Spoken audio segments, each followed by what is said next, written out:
Welcome back to Construction Executives Live. I'm your host, Jeremy Owens, owner and founder of Three Generations Improvements and U.S. Construction Zone out of sunny Folsom, California. I have a fellow Folsomite near me, El Dorado Hills, tonight on the show. So I'm really looking forward to the content today. Before we dive in, I wanted to highlight a couple things.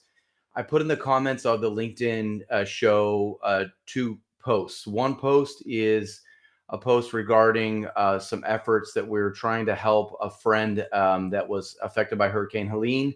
And we're sending out packages of clothing and toys.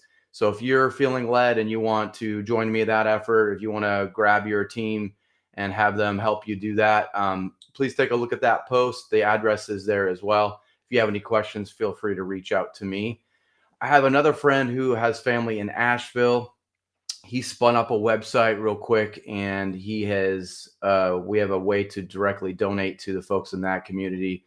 That community was ravaged by the hurricane. So please consider getting involved in those two ways. They're super small, but both of them are total dire need states right now. So if you're feeling led, please do so. If you have any questions, reach out to me. We are sponsored by the great team at Build12, build12.com. Automate your business into a revenue generating machine. I've been using Build12 all year. It's been great. So if you have any questions about Build12, reach out to me or contact Les over there at Build12 and he'll give you a free demo. So today's show is titled Building Technology for the Modern Business. We're going to be joined by Justin Fortier, partner at Fractal Group, as we explore how modern tech is revolutionizing business operations. We're going to discover strategies for boosting productivity, overcoming implementation challenges, and navigating entrepreneurship in the digital age. We're going to learn from Justin's extensive experience in web and product development as he shares his insights on modernizing businesses and driving growth through innovative tech solutions for the construction industry and beyond. Justin Fortier is a trailblazing tech entrepreneur, big-time entrepreneur with proven track record of building and scaling successful companies. As founder of Fractal Group, a consortium focused on technology services, software startups, and angel investing, Justin has established himself as a visionary leader in the industry. Justin's entrepreneurial journey began at FYC Labs right here in Folsom, a boutique design agency he founded and led as CEO and CTO. And he has been named finalist for CEO of the Year twice, a 40 under 40 next top business leader in 2024, Mentor of the Year honoree by San Diego Business Journal. Please help me welcome Justin Fortier. Justin, thanks for being here. Cool. Thanks for having me. I tell people often, wouldn't that be nice in your home if you just had that bio? It just piped into your house. just earning respect. That's right. I don't think my kids would get it, but at least I'd feel better about myself. Nor would they care. Right, exactly. First off, I read in your bio somewhere that you're a hockey fan and you play hockey. So we got to start there. We're in Northern California. We don't have a lot of us around here. So how did you get started in hockey? And thanks for being a fan here.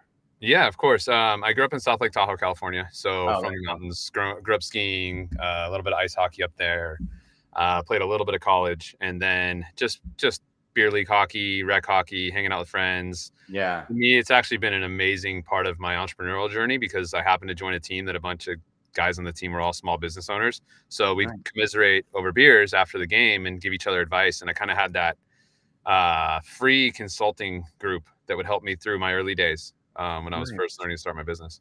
Nice. Right on. Are you a Sharks fan or are you? Yeah, Sharks fan, of course. Yeah. And play a little rebuild we're going on now, but that's okay. Yeah, it'll be a little while. At least we'll have some fun players to watch, or some young fun players to watch in the next few years. Yeah, totally. Tickets are cheap. Yeah. Oh, yeah, exactly. We can get into the tank now. No problem. So tell us a little bit about yourself and how you kind of got to this point now at the Fractal Group. Yeah. So like I said, grew up in South Lake Tahoe, kind of more of a mountain mind, camping, fishing, hiking, ice hockey type of person. Didn't really ever think entrepreneurialism was going to be my thing growing up, but turns out if you kind of have some of that grit and that toughness from doing those type of things, it actually transitions really nicely. Ended up going to undergrad Santa Barbara, grad school in San Diego, where I started FYC Labs. So right out of grad school, I was actually 2008, not the best time to be looking for a job. Nope. Master's degree, kind of useless. So I actually joined a restaurant group, which is where I'll lead into on where we came up with the consortium idea. Okay. Restaurant group, building just funny little dive bars with craft cocktails. Kind of, it was novel at the time in 2008 to 2012. Met a lot of really talented graphic designers, web developers, marketers, and just kind of created this really awesome network of people who are really out of work, but we're still trying to do creative, interesting things at the time. So you end up with this amazing talent pool and network that you could build without having to go through the corporate structure, corporate ladder. Yeah. And I left that with an amazing partner, and we started FYC Labs right out of working at the restaurant group. Right on. So obviously you have this entrepreneurial spirit. Do you think you're born with that, or you kind of said that you know, the kind of the grit and sandpaper that you grew up with helped kind of lead into it, but do you think you're born with it, or you think you can learn to do it? Yeah, I think you can learn to it. I think it's really hard if you're going into this for the wrong reasons. Yeah. I find I can't do anything else. I'll never be able to go have a 9-to-5 job ever again the rest of my life. I don't even think I'd make it. I think I'd get fired in like an hour. Right. Too much of an opinion, Yeah. too much want to do more and be innovative and push. Yeah. Where that sort of structure inside that corporate world is a little more status quo maintenance. And so for me, I like the freedom to be able to create and do things. I like to move fast. So for me, I really can't imagine doing anything else. So for me, it's an easy choice. I think there's, in some ways I'm born with it, but in some ways this journey has created that person who really just can't do anything but just want to push harder, learn faster, and be innovative. Yeah, no, I can totally relate to that. What do you think are some key factors that contribute to that entrepreneurial journey and success? A lot of times I think, well, there's different parts of your business that need different personality types, right? So that an early startup mentality, small business, underfunded, bootstrapped, pulling yourself up by, your bootstraps. Those people tend to have a chip on their shoulder of some sort, is what I found, is they've got something that they're frustrated with and they're tired of dealing with. For us, it was, I was tired of IT culture. IT culture was not healthy. It wasn't teaching people the right skills, and it was creating all these artificial limitations that I felt we could punch through by giving people who maybe overlooked an opportunity to learn skills that they actually would exceed the status quo. So this caginess just drove me nuts. I wanted collaboration, I wanted innovation, not status quo and jockeying for positions. So for me, there was a chip on my shoulder there. You'll hear this throughout all of our businesses. There was a chip on my shoulder about collections. I can't stand having to collect money from people and send reminders and how poor it's done today with QuickBooks. So I think there's always sort of an itch or a problem that they just need to solve, and that they have the second is they have the audacity to do so. They can do it, which comes from a series of confidence from having done things in life that you succeeded at, even though they were hard. So that grit, that's where that comes in. It goes, oh, I can do this. I'm not nervous about what the outcomes will be. I know it'll be hard. It probably won't happen as fast as I want to, but I will get there. Right. Yeah, no, definitely. You'd be fired in the first week. I think you said chip a couple times too. That's not gonna be good in the corporate world. No, but it doesn't work out. No, I feel you there. So how do you navigate those various stages of the journey? From the initial spark. I mean, a lot of people have the ideas, right? But the process of scaling up. I mean, obviously that's where you need someone to come alongside you, because that's not just something that you go, oh, I have an idea, let's go. Yeah, and that's where I talked about that network that was around me, and that's always been my thing. Is I maybe traditional male attitude where like I like to do a thing and then hang out with those guys after and talk. And maybe that's not just males, females will do that too, but like it tends to be that traditional mindset of, hey, let's go do something difficult and then we'll all celebrate with a pint after. And then that conversation becomes very real because you've earned the respect of the person you're sitting in front of. And then that network becomes authentic. There's too many of these contrived networks that people end up in. A lot of Slack groups end up just becoming contrived. Some of these other parts of life, just they're fake relationships. But when you have to achieve something together, that becomes really interesting. It's still great I still, of course, watch a lot of podcasts, read a lot of books to get myself knowledge. But that core group that gets you through the hard times is someone who you kind of have to have some battle scars with, because they'll give you the honest truth. They're not going to sugarcoat stuff for you. To like, Right. keep on going, hang in there, little stupid poster on the wall. Yeah, No, yeah, they're going to say, dude, you need to get up earlier. You need to wake up earlier. You need to try harder. You need to, yeah, tell your kids it might be a couple days till dad gets to play, basketball with you or something. So, yeah. and they give you that peace of mind to help you get through that step, because all of a sudden they see the potential that you have because they know you intimately. So it's not just me along the way. It's always been a network that I've put around myself. Yeah, that whole thing of breaking bread or having a beer with somebody, that really does cement relationships. It's true. If you can't just have the business relationship and expect it to really blossom, and yeah, that network is really cool. I'm doing so many similar things in my industry, so we have a lot of similar things going on, trying to actually create a real network instead of like a social media network, right? One where people ask you, "Hey, do you know somebody?" and you go, "Yes, I do." And Right. that just changes your life. It really And does. something like this is a nice little entry point for them to say, hey, is this somewhere I want to be? Oh, okay. And then they kind of have the opportunity to say, there's a lot of like-minded individuals over here. And that's Right. where the co-working space up in Folsom that we work in, Yeah. you've come in and seen yet. I Yeah. don't go there because it has the best amenities. I go there because it has the best people and they have the best conversations and the best innovative ideas. Yeah. Like-mindedness when you're getting around those people, it really is infectious. So I can't say it enough. So how does a business adopt kind of some of these tailored solutions to address their unique challenges? Because that's, like I said, that's where the rubber meets the road. How do they kind of address those situations? Right. That innovative mindset needs to kick in. There's a lot of opportunities for people to say, oh, it just won't work for me. Well, Mhm. you let's take the big problem that occurs, which is project funding and project collections, right? That's one big problem that I'm trying to solve today with one of our applications. And they just say, well, it's just how it is. I just need to hire more bookkeepers. I just need to do more follow-ups, right? And it's just this painstaking process that we all suck it up and say, yeah, net 30 is more like net 45 with this client. Right. And oh, they get so confused when I send these invoices. So that mindset that says there has to be a better way, that's Mhm. where you start looking at the tools. And you start saying, are these tools a good fit? And can I, quote unquote, hack the tool to solve my problem? Maybe it doesn't have all the features you need, but can I make Mhm. it work? So I Yeah. use a lot of project management tools in our world. With the software development, we have the agile development process and all these wonderful project management methodologies. Eventually you end up hacking your tool to a spot that works with your process flow. And Mhm. can that tool be innovative enough and move around enough? And is it intuitive enough to use that you're not fighting the tool to get to where you need to be? So it first comes with, I have to solve this problem. I know there's a better way. And there's a huge network of programmers and solution finders out there that are going to solve this problem for you in advance, that you can Right. just pick up and write off their coattails. Or if it's not there, maybe you need a custom solution on top of that. And then there's a huge network of contractors who, like, Yeah. just like building a custom home, Uh-huh. you need that. And there's a whole group of us out there that are solving these problems every day. Yeah, I mean, that kind of brings me back to that. What are some of the ways to effectively navigate the challenges of scaling a startup? Because, like I said, the scaling part is where, we can have those great ideas, but how do we make it work for us? Yeah, right. So we just got back from Austin. We went to this big conference called Get Scalable in Austin about 2 or 3 weeks ago. Um, amazing conference, amazing workshop, and they were very thoughtful to tell you that there isn't some magic formula that you download. It's Yeah. use a spreadsheet, do the work, do the manual work, so that you're touching the data as it goes, so that you intuitively know your business processes. So start with that. Right. Start to truly understand and stop saying, "Well, I'm the marketing guy. I don't know tech." No, get in there. You need to learn it. You need to know it at least enough that you can speak the language and then have the conversation. And they encouraged us to go in and do the work. We don't need AI to solve all these problems.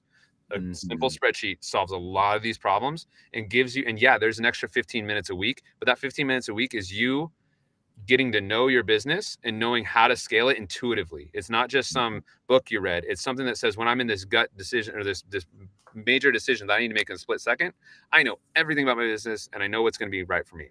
So that was the first thing that we learned, was keep it simple. You don't need all these amazing solutions. Then once you've got your process down, layer that on with some automation, some tools that will help with the process, so that you can start to create that margin, because you need that margin. You need that cash flow to keep Yeah. going. Right. Just because you have an idea, just because you have amazing talent, doesn't mean squat. You need to have margin. You need to have cash flow. Mhm. So keeping an eye on that was the next big piece for us. Is okay, we've got the systems, great, that's wonderful. How are we bringing in value to our customers? Now, how are we making a margin, not revenue, margin on our businesses? That's Right. when you start to scale, because you have money in the bank. Right. Yeah. Yeah, there's no secret that entrepreneurs, I mean, shout out to Granite City, they're full of thinkers and dreamers, right? They're everywhere. Yeah. But how important is the team around you? Because, you have that idea and now you need the team around you to take that idea and implement it. And that's been my challenge personally, is not having enough team around me to be like, hey, I have this great idea, and then having someone to help me do it. Yeah. Whose book is it? Is it Eric Ries or Malcolm Gladwell? The E-Myth Mastery. I can't remember exactly who wrote that book, but they have the 3 different roles, right? There's the dreamer, who basically is the one who's thinking outside the box. They're pushing the boundaries. They're bringing in the big ideas. They're bringing in the investors, the attention, and they've got the storytelling going on. Like, hey, this is going to be wonderful. Then you have kind of the person in the middle who, I forget what they call it. I think it was like a wizard or something, where they're the ones who are kind of making all the crap happen, right? They're the ones who are actually figuring it out and creating the solution. So think Steve Jobs, Steve Wozniak, right? Steve Jobs is out there dreaming big ideas. Wozniak's in the garage tinkering until he gets the damn thing working, right? So in some cases, you have to play both, or you have to play all the roles, because you are a solo entrepreneur. But as you build up that team, that group of people around you, you start to find out where your weaknesses are and say, hey, I need a dreamer. I need somebody who can go out there and think big and talk big about what we're doing. Or you transition to be that person. I'm in the middle of a transition of somebody who just was always heads down, do the work, get the job done, do it myself if I have to now being, hey, how do I create a vision and drive a larger company toward a future of innovative products, innovative solutions, and talk to the world about it? Is that hard to not get? Because I'm control freak myself in my businesses. It's like, I always feel like, oh crap, I can do it better. And like, I have a hard time, letting go sometimes. So is that hard for you to let go? So I think there's 2 stages of this, and that's also part of this. You definitely recommend to your listeners to check out the Get Scalable book. The first, it is a series of letting go. So the first one is having a system in place that, if followed, things will be fine. Right. Then you have this whole, well, I need to manage it to make sure it's all being followed. And you're sort of playing referee, outside of bounds, you need to go back and redo this thing. Right. So you play that for a while until you find somebody else who can play that role for you. And then you can trust that person who's sort of your operator on a day-to-day basis. Then you have the firefights. So let's say, for example, you've let go of control, you trust your team, but then something hits the fan, right? Some project goes awry, some client's mad, you get the phone call, hey, remember when I called you 2 years ago and I trusted your business with this, and you had a contractor who dropped the ball, right? And so now you're back in these firefights. That is probably that's the stage I'm in. I've got fewer and fewer of them every week and every month. I just went on an awesome vacation up the Rogue River, was able to detach for 4 days, and it was amazing. Nice. But the problem is you come back and there's those fires that really aren't letting you get away and move to that next piece. So that's where you got to have a whole other layer of leadership that can take care of those fires and that you can trust, and that you're paying them well enough and incentivizing them well enough to want to solve those fires. So that's where your scalability, your CEO scalability needs to come in, is getting out of the firefighting. And that, I think, is the hardest one, because the consequences of that fire, and you want to jump in, and there's an ego attached to it, the hero ego that comes in and says, I solve it, and that's why you guys all respect me. That's really hard to let go. I admit that. That's really the one that I'm stuck with now at this point. It's happening fewer and fewer, and it doesn't happen overnight. But that's where my scalability as a CEO comes in. I like the referee thing. I'll have to do that. That's kind of a nice way of, still staying involved and knowing what's going on. So that's kind of probably where I'm at right now. We create cute, fun characters that do it. We have a disapproving Shiba. I don't know if you remember the Shiba Inu run. Yes. Our whole team got in on crypto for a little bit. Yeah. So this Shiba that gets sent to you says, hey, you have a disapproving Shiba, and then there's like an angry Rottweiler if you're really messing up, right? So we have levels of that to keep it still fun and a good culture. But the accountability layers are in there, and they're the referees. And we put more automation on that accountability as well, where we do a lot of time tracking for our jobs. So if you don't track your time, you get the disapproving Shiba. You forgot to log your time. Yeah, that does kind of keep it light. Yeah, I like that. Yeah. So in your opinion, what are the most crucial topics for entrepreneurs to understand in order to achieve success, especially in today's landscape, which is changing every second? It really depends on the stage of your business. I think when you're early stage business, you really need to understand your market and your customer, and you need to understand how you're going to go to market. That's a big one, because if you have customers, you'll figure out solutions, you'll do things, right? So if you can figure out how to get those customers in early, if you have, maybe you're going into a new into a field, but you can bring some customers with you from your previous gig or from your previous job, those are huge. I was able to convert my job into a customer immediately out of starting my business. So that customer is the most important thing. Your product can be good enough, and those customers who believe in you and want to support you, there are tons of them that will. Right. That's the first thing for your early starter company. Then once you've got things rolling, and understand, you're gonna probably not eat. You're gonna be, you're not gonna take a lot of profit. You're gonna be, you got to be ready for that. Maybe you have a side gig, and this is Sure. keeping you going. But then the next part is understand how to babysit a P&L. And I know that sounds horrible and it sounds boring and it's not what you got into business for, because you're a trainer. But if you can't understand your P&L, you're going to be lost. You're going to be done. If you don't have some way of taking a look at it and going through, maybe not every transaction, every ledger item, and maybe you got a lot of transactions in your accounting system, but at least your categories. And you can't look at that category and say, something's wrong here. Why are we spending this much on marketing? If you aren't able to want to inquire that P&L, you're going to be in a lot of trouble, because it's not just going to be enough to have your revenue going, because your costs will start to catch up quickly and you could lose a customer. And if your costs aren't under control, you're out. Yeah, it's such a huge challenge for the construction industry, is like knowing your numbers and, margin, margin and markup. The whole thing is kind of a wild ride. But yeah, you really got to start. You got to know that right from the get-go. Otherwise, you are sunk. You're totally right about that. And have a process for reviewing that. And then once you've got that thing under control and you're like, look, I'm consistently hitting, my target margins, depending on what industry you're in, 20, 30% margins, 10% for some consultancies, right? And you can trust that margin, then hit the gas pedal. Because if you're not on your margins and you're not getting your money in and you're hitting gas pedals, stuff's just going to spin out of control. Right. Good point. And obviously we kind of talked about it, but what's the role of leadership in this successful startup? I mean, we talked about teams, but tell me a little bit about leadership. Early on, it's to be the Atlas shrug, that just carry the weight of the world on your shoulders. Yeah. Be that person, be strong, be positive, be authentic, and just be that strength for your team, and that to keep that vision forward. Then you'll hit a point in which you'll become the referee that just says, I need to make sure my systems are being followed, and I'm the accountability holder. As a CEO, I make sure my executive team knows that my job is to hold you accountable. Right. That if I'm not holding you accountable, if I'm not holding your colleague accountable, you'd be pissed at me. Right. If I weren't holding every that layer accountable, you'd be disappointed in me, and remind them that that's your job. Now, that is a difficult thing to overcome, to have them trust you, that the accountability doesn't mean they hate you and that they want to jump ship. It's that you're doing this because that's your responsibility. Right. So at a certain point, you just become the accountability provider that says, I'm going to establish systems and processes that get me to where I need to go. Then you become a visionary of moving things forward. You start to go outside of your business and you start to grow the network. You start to build the marketing. You start to build the systems further and further, and find the talent, and inspire the talent to do the same level of accountability systems and processes and building.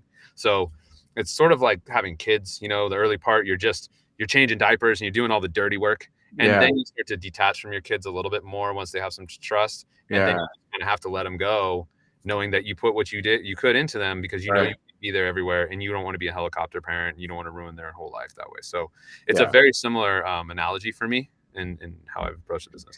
Yeah, totally. I mean, it kind of springboarded me right into the next question I had, which was the company culture piece. You have to have the leadership first, but the culture thing is kind of a weird topic, because you can talk about it all you want, but how do you be authentic? How is it real? And you could have a tag, you can have things written on your website, you can have core values, you can have all this crap, but until it's real to your employees, it doesn't mean anything, right? Yeah, the authenticity is the hard part, right? So authentic leadership is not easy when you yourself are feeling imposter syndromes. When you yourself don't feel like, maybe I shouldn't be the leader of this because maybe I'm not smart enough. Maybe someone else is doing better. You're looking on social media and some friend of yours business is killing it. You start to get a little bit of FOMO and jealousy, and then you start to get that lack of self-confidence. That happens. It is natural. So then you start doing weird contrived stuff where like, hey, let's have Thursday coffee days where like, or forced happy hour stuff that I just can't stand. Right. So what I learned, I did that. I went through my fair share of that early on because I read books about leadership is this and blah, blah, blah. And I was a little bit in that Silicon Valley culture of really fake work-life balance when really they just wanted work-life blend. So there was a lot of fake culture there. So what I learned was I have a personality that isn't that affectionate. So when stuff's going bad and somebody's having a hard day, that's not me. And I can't be that person. So I hired people who kind of complement me and have that skill set that can handle the tougher days for the employees who are going through personal things. I've kind of put up a wall over the years of saying, look, I might have to fire this person tomorrow. So I can't let that personal situation affect my decision making because I have a whole other group of people. I have 100 people at our companies that rely on me to make decisions that keep them employed as well.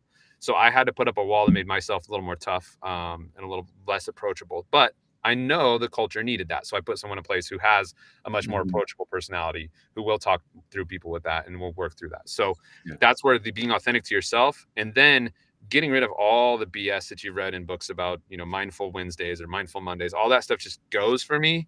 And they can create that for themselves and they can experiment with that. But me, my relationship with my employees is the work. And that's really all there is to it. Whatever else they're doing, if they want to do some stuff together and they have their own relationships, great. But giving them a healthy relationship with their work that is, I can detach from this if I want to because I'm having a bad week. Somebody passed away in your family, and this just becomes your escape. We've had multiple people who have had, unfortunately, losses over COVID and over other times that the work was the escape for them to get away from that kind of struggle. Nobody asked about it. They said, are you okay? We just messaged, good. You need your space. You want to work? Got it. And so I don't know, that's how the culture that we've created is. It takes a lot to say I'm going to be that detached, but also say I care about you enough to put someone who will be there for you. So but don't come to me with that problem because this isn't our relationship. Our relationship is very professional and work oriented.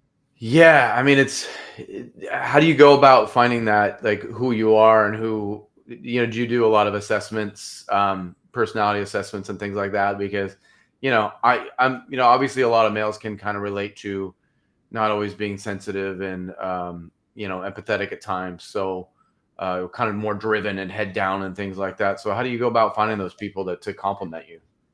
I ran StrengthsFinders. Obviously, we did that. That was something we did early on. That was great. Got to know sort of like our personality strengths. Figured out that sales on a one-to-one level is like my thing. I'm not great at the broad sales level, but like one-on-one, wonderful with people. So individualist was one of my strengths.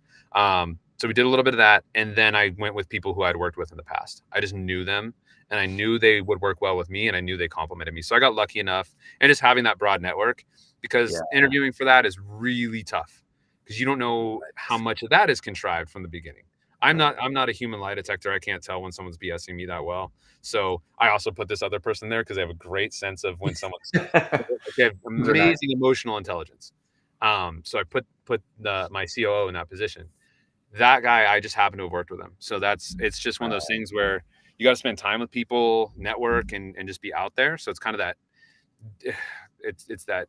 We call it dark social sometimes when you're doing things in the background that aren't really like, there's no direct correlation to some sort of outcome. There's just I know that going out here and being a part of this is going to help some way or another. It's going to help me learn about people, or I might meet the right person. I might get the right introduction that might give me that person that I need, because this isn't something I can buy off the shelf. These type of leaders.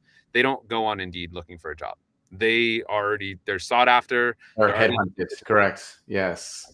Yeah, so different. I mean, all right, so we got the vision, we got the startup going, we even have a plan in place, but the $1 million question is, how do you stay sustainable? How do you grow and stay sustainable and relevant as a company, especially in your field? I mean, you're in the tech side of things. God, it's like, how do you stay on top of everything? Right. So there's two pieces of that. Again, going back to my restaurant days, there was a term called "don't turn your back on your regulars." Right. These are the people who got you there. And just because there's some new innovative tech doesn't mean, see ya, we're out of here. Right. Those people got us through the hard times. Those are the people who give us those little referrals, little projects that when stuff's not coming in, when the big one's not coming in, or maybe some check is delayed, we've got these little projects that keep us going. So we've always had The company started out as a website development company. We didn't do software development at the beginning. We just did websites, WordPress, Wix, stuff like that. Sure. We still have that. That is a 4 or 5 person team that's exactly the same size as it was 5, 6 years ago. But that is what keeps us going in the slow cycles, and it gives us a lot of foot in the door type stuff. So to me, it's locking in a system that works, their profitability, your margins on it, and you keep that regulars going. So that way, when the new innovative stuff that you're pushing that is trendy, that will tail off, you've got those regulars to fall back. I mean, going back to my bar days and restaurant days, we'd have Friday, Saturday nights. We're always popping off, right? It was always great. We'd go, we find the next DJ, blah, blah, blah, right? And then all of a sudden, maybe we'd miss. Maybe there's a new club in town and the place is dead. Yeah. But our Monday through Thursday crowd kept coming in, kept flow, right? So that those regulars keep us alive. The other thing is, again, babysit that P&L. Keep an eye on your expenses. Don't be silly. Don't let things get out of control, and don't get rid of those luxuries. Know where you're going to pull next. Always have a plan for when you're going to cut costs, exactly how that's going to go. So that way you aren't trying to figure it out in the moment, and then you're too late. Yeah, I think the challenge that we're having right now in the construction industry is that, we're in the digital age, we're in the technology boom, right? We're a little bit late to adopt things. Now they're everywhere, and we're trying to figure out which one to use. And a lot of us are just buying up shit. We're like, yeah, I want to do that one. That software looks good. You know what I mean? And like, it's just the implementation sucks. Obviously, we're not good at actually taking it and going forward. But how do you not just, with all the technology advances, how do you kind of have some discernment and like, okay, what will actually work for us? Do you get the whole team involved? For us, do we get the labor force involved? Do we say, hey, will you use this? Like, yeah, there's shiny object syndrome, right? Where every time you see some cool looking new thing, things can solve all your problems, and you get sold by some awesome, sales guy from San Jose or something, right? Who just comes in and is like, tells you, I know all your problems. Here it is, and here's a solution. And you're like, well, dang it didn't work out the way we thought because we didn't realize this process needed, or the implementation is going to take us 6 months because we got this new project in and this becomes stuck on the back burner. Right. So that is the shiny new object problem. I have that big time with my team because developers inherently are innovative. They want to do new things. Right. They want to push. It's like, hey, you got to prove that you can do it with the early stuff. Prove that you can do it with a spreadsheet. And if that's not working, then go get yourself some software. Or if you found a new opportunity that says, hey, if I could just have this one extra step, that would save my business $10,000 or whatever. Yeah. And you don't need a big bloatware. Like the products that we've been building lately are very lightweight. Our account receivable product is simply a statement viewer with a payment rails. That's it. We don't need to become your new accounting system. We're going to solve this specific problem very, very well for you. And we're going to make it super affordable, right? Yeah. So because our goal in the long run is to build that audience and then monetize that audience in the long run. So that's another chip on my shoulder. I want to disrupt that sales-led growth strategy by all these Silicon Valley businesses, or maybe not just Silicon Valley, but all these tech businesses who are doing all this pressure sales because they're trying to sell the solution to you, even if it's a wrong fit. And you're like, come on, like you're going to give us all a bad reputation. There's going to be this stigma about tech, which is exactly what you're describing. Is I'm running around buying everything, and none of it's solving the real problem. Right. And I think, for us, it's the implementation. It's how is that going to integrate into our other processes and our business in general? Like, it has to, like you said, it has to solve a problem, and it has to save us money somehow. Yep. Right. If it's just going to keep adding and piling on, then what's the point of the tech in the first place? I had a call with a client, gardening client, right, or a nursery provider, right? So they do plants and stuff, and there's this reconciliation process that their accountant, they said, hey, our accountant's complaining, it's just killing us. Like she's spending two hours extra per week, and I'm like, tell her to get over it. It's okay. Like she's got to do the work. Like it's okay. It's going to cost you this much money for me to build you this crazy implementation. Right. Maybe it's just best to go back to her and have a difficult conversation that says, yeah, that's just going to be part of your job.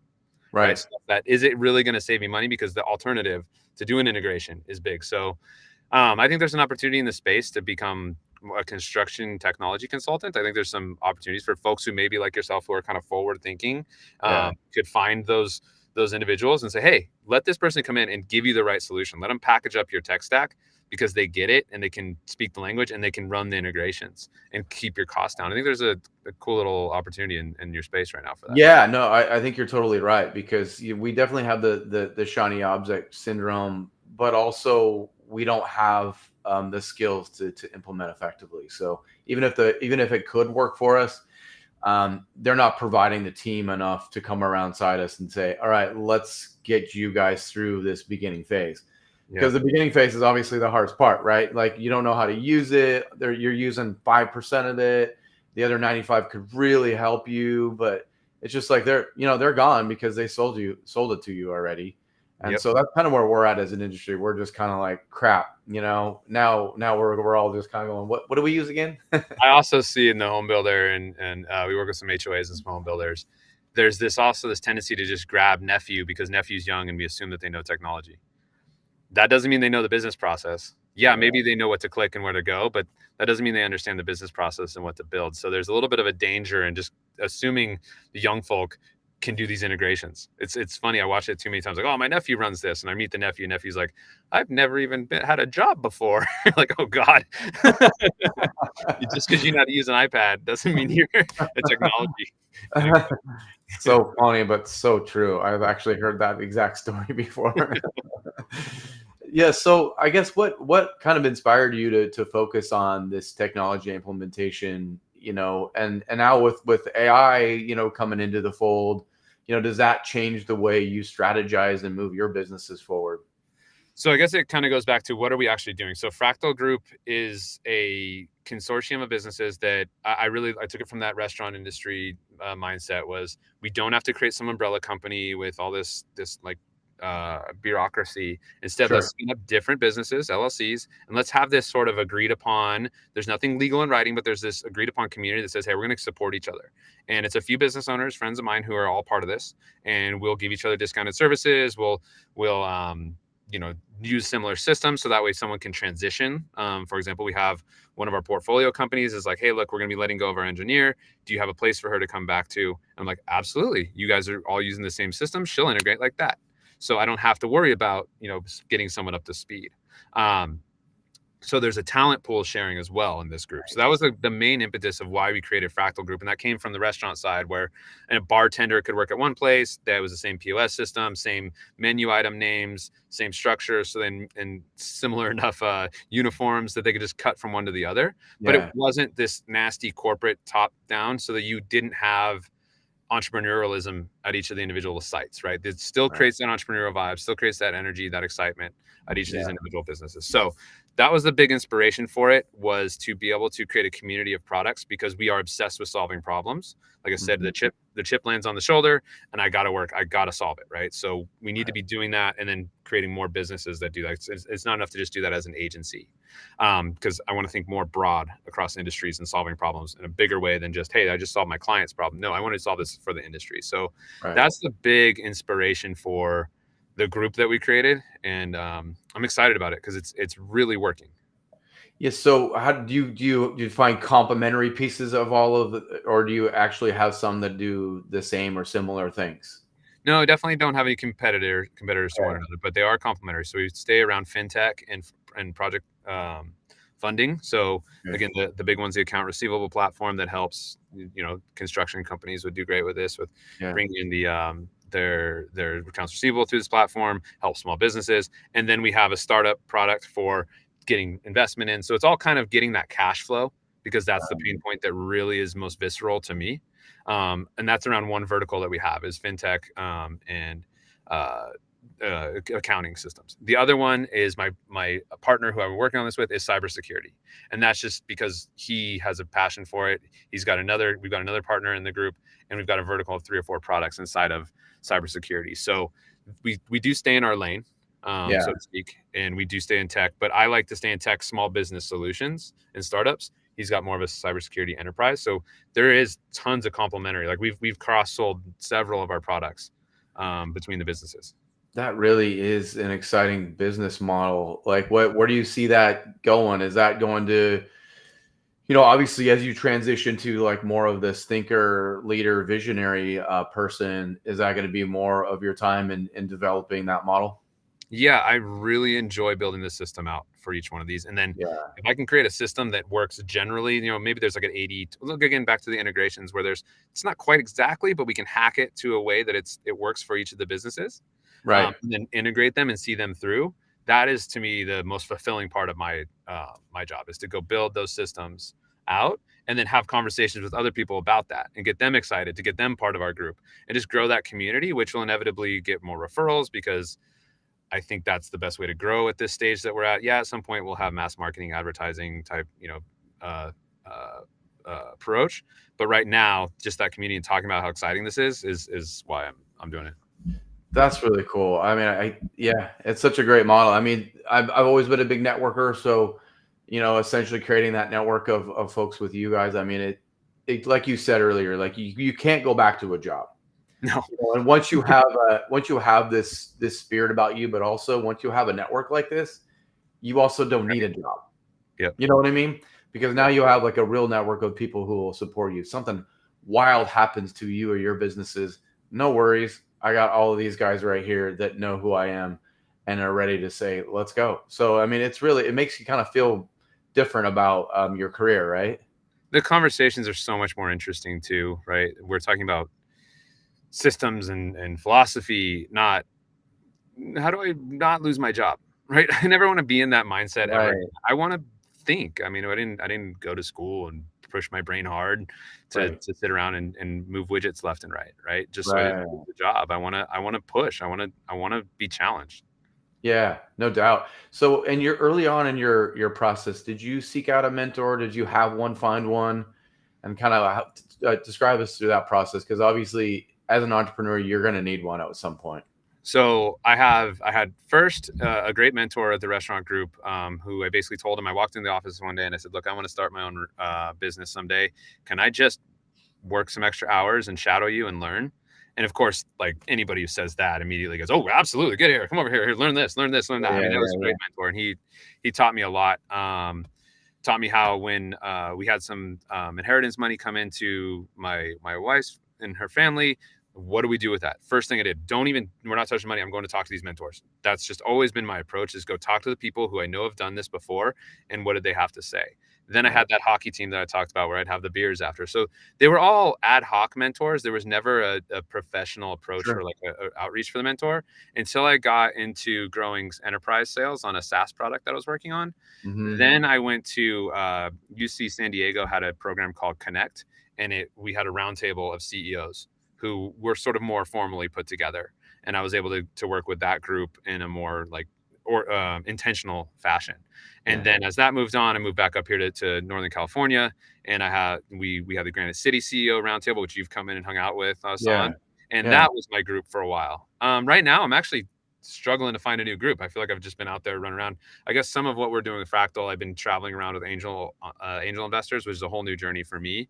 We Yeah. kind of have this traveling group who go to conferences together, and that's becoming a bit of a mentor group for me as well. So they're always ad hoc for me. Although I have done some more organized. I did do one professional coach.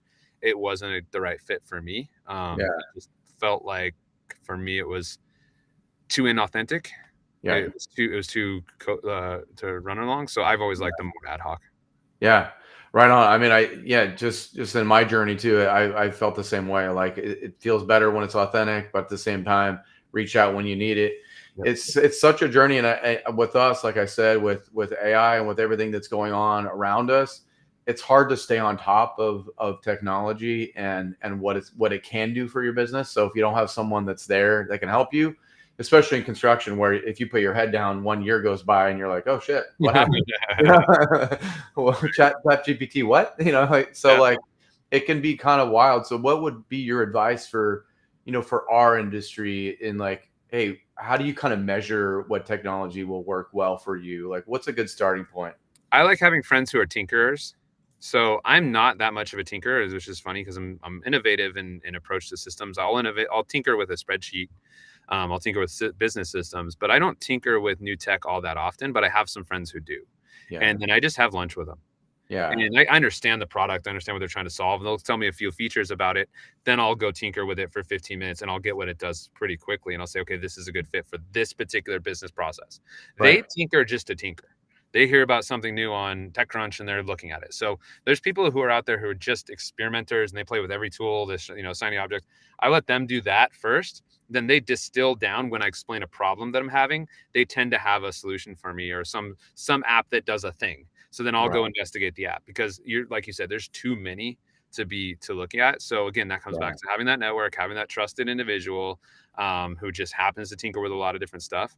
And then I go, oh, here's what we're doing, and I'll be like, oh, I did it with a spreadsheet first, right? I always say I do it with a spreadsheet, so I intrinsically know that process, so that I'm not just fence tossing to the tech. So I go, hey, I've been tracking projects with this spreadsheet. Is there something better? Oh yeah, check out Workglue or check out Asana. It's a better way to do that. Oh, cool. Let me go see. Oh, that will work. Oh, and it makes life easier, But I Right. first need to know the problem that I'm dealing with, and can I solve it with just a little bit of elbow grease?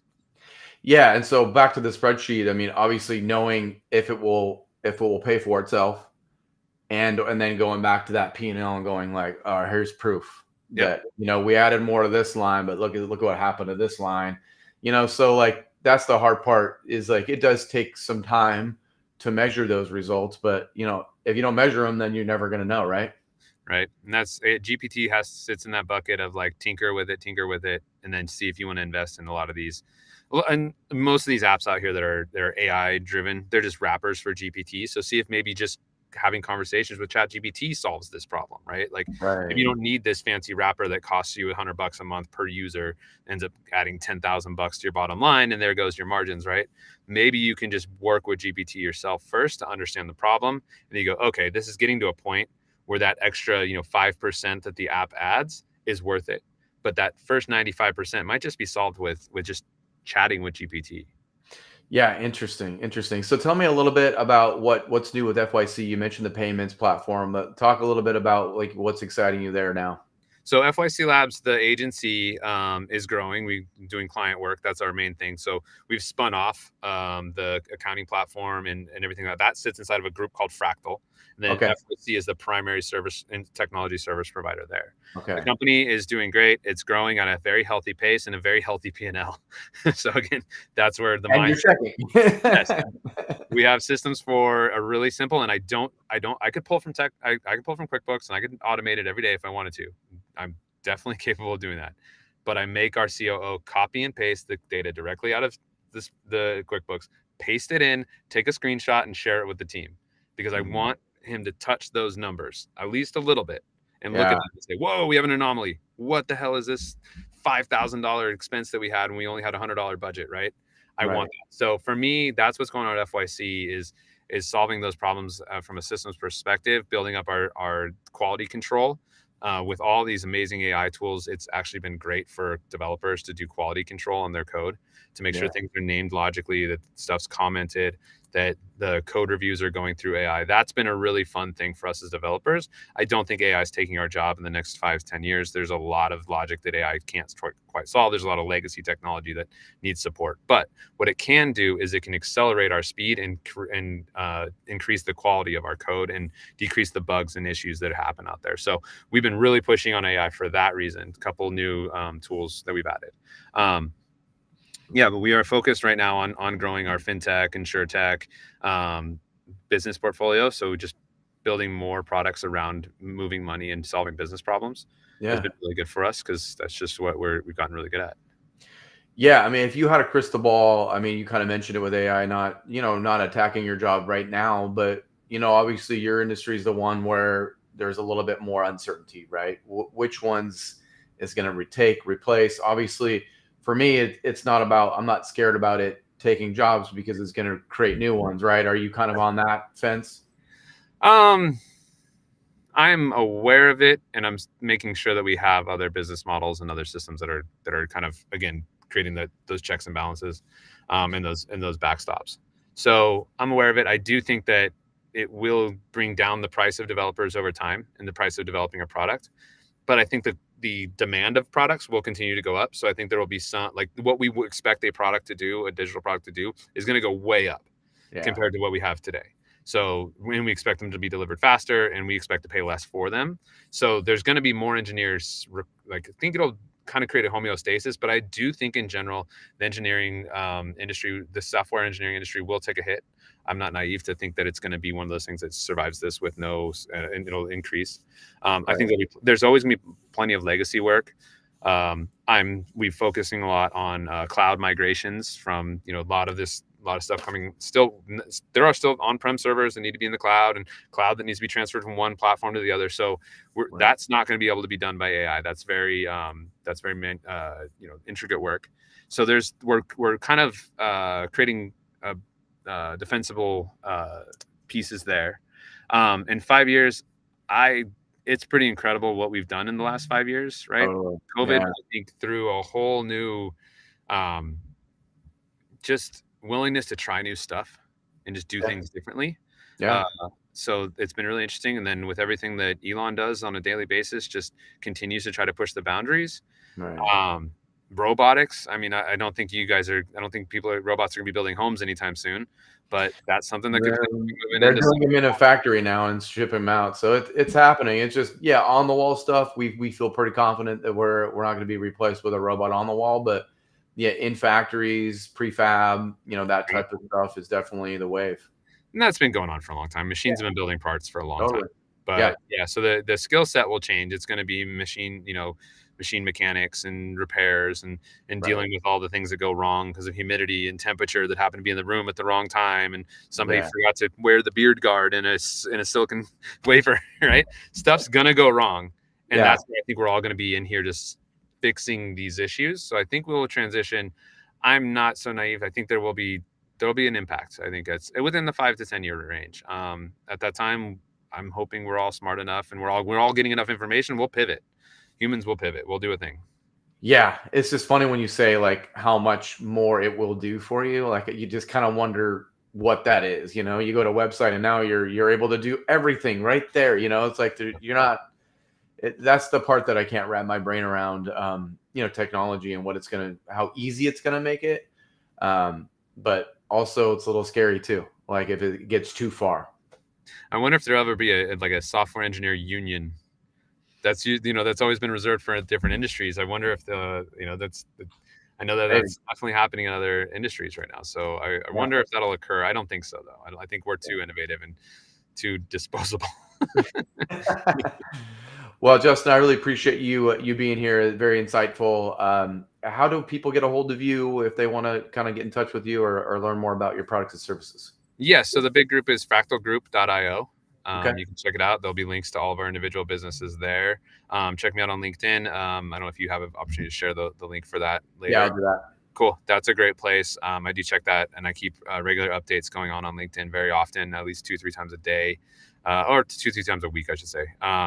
Keeping active there. And then if you really want to get a hold of me directly, it's justin@fyclabs.com. If you have a project out there, you want to check out some of our tools, want to just talk shop, I'm definitely in that mindset right now of just meeting people and seeing what problems are out there and how we can help solve them. Awesome. Well, thank you so much. I appreciate it. Jeremy, appreciate you. Thanks for having me. Yep.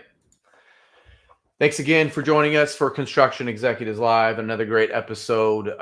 Hey, if you want to learn more about how you can donate to those relief efforts, please get in touch with me. If you ever want to get in touch with my network, as you may or may not know, I've created a service page on our website, so you'll have a way very similar to the Fractal Group in a way of tapping into my personal network of people in the construction industry who are doing great things.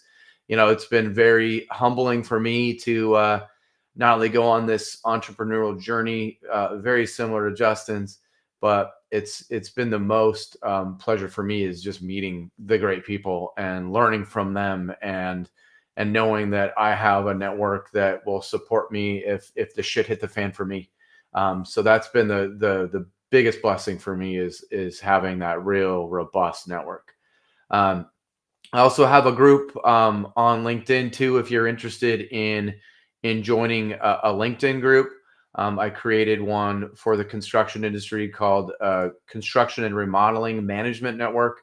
So I have a group there if you want to join there. I've probably invited a lot of you, but just trying to bring conversations, a little bit quieter conversations about remodeling and about construction because LinkedIn sometimes can be a little bit wild. So I created that group as well.